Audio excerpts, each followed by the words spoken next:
Hello, welcome to Someday Farm. I'm Stephen Watson. We're here to do today's Tàijíquán Tip.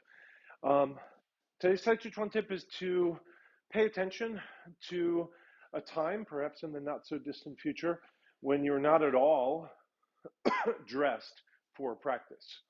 So you have many layers on, you have your nice dress on, you have heels on, you have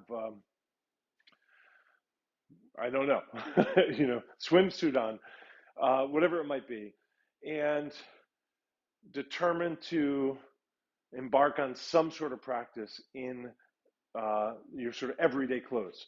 These are the clothes that you might very likely need to employ your Tai Chi Chuan skills in a real life defensive encounter. You won't have a chance to go let your hair down, put on your yoga shorts, get that nice loose t-shirt that you like, get a headband in, that sort of thing, get your workout glasses on, take your shoes off, put on your kung fu slippers. You're just going to have to do it as you are. And so for some of us, that might be a uniform, or it might be something approaching a uniform where you kind of wear jeans and a flannel every day for work. So that's your uniform. So when you catch yourself there, try and have a little bit of practice, right? And you might not have the same space. I'm not asking you to, damage your clothes but feel, is your movement restrained? Is some of your movement restrained just because of the psychology of, well, I'm wearing a skirt, or I don't want to tear this, or this doesn't breathe?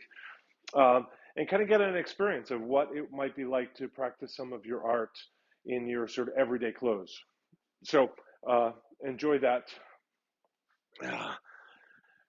Remember, every day you're writing another chapter in the grand and wonderful story that is Tai Chi Chuan.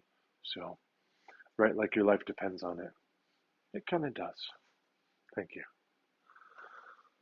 Here are all the ways you can help besides online reviews and subscriptions. Thank you, thank you, thank you.